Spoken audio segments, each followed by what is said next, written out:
Ну, здравствуйте, это Саша и Виолетта. Виолетта у нас будет исполнителем музыки, а я буду петь и танцевать. Ну, она, конечно же, мне будет помогать. Иногда я просто путаюсь в словах, так как это украинская песня.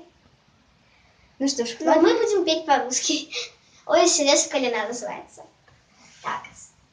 Ну что ж, начали? Ой, есть в лесу калина, ой, есть в лесу калина, калина, калина, камаки звонкие калина. Там стояла дівчина, там стояла дівчина, дівчина, дівчина, камаки звонкие дівчина.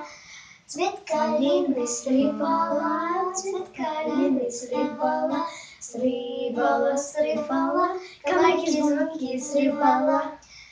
Пучочки вязала, пучочки вязала, вязала, вязала, камаки звонкие вязала. На дорожку бросала, на дорожку бросала, бросала, бросала, камаки звонкие бросала.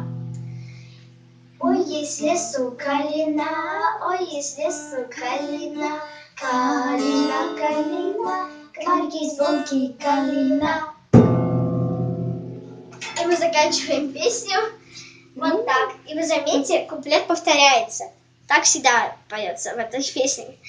И если хотите, вы послушайте в интернете и сравните нашу и ее. Ну, у нас, конечно, было плохо. Мы так старались. Ну что ж, это было видео Саши и Виолетты. Это видео новичков. И подписывайтесь на наш канал. До свидания. Пока.